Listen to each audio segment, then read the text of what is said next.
বাবা আইতাছে যদি রান্না বাড়া করো গা। আমার বাবা এলে খাইবার আইতাছে না, তুমি যে ডেলি আমার লগে ঝগড়া করো, তাই তোমারে শিক্ষা দিবার আইতাছে। ঠিক আছে আহুক, দেখি কি করে।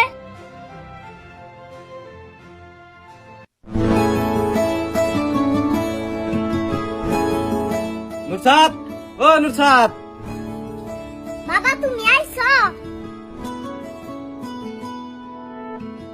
উঠো বাবা উঠো। বাবা এনু বহুন। কমা কি অর্জুন টাইবার কইলি?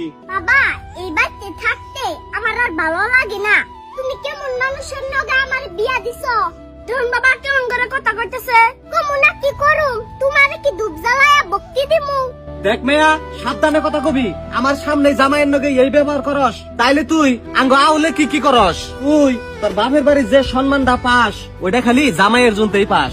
যেদিন জামাইয়ে তারা ছাইরা দিব না, সেদিন না পাবি শ্বশুর বাড়ির সম্মান, না পাবি বাপের বাড়ির সম্মান। আর হুন, দ্বিতীয়বার জানি এইরকম কথা আমার বাড়িতে না পৌঁছায়। যা আমার সামনেই জামাইয়ের কাছে মাপ চা।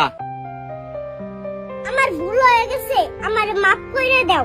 আচ্ছা ঠিক আছে, বাবা রে কিছু খাইবার দাওগা। প্রত্যেকটা মেয়েকে বলছি শোনো, মাঝি ছাড়া নৌকার যেরকম কোনো দাম নেই, ঠিক তেমনি স্বামী ছাড়া মেয়েদেরও কোনো জায়গায় দাম নেই।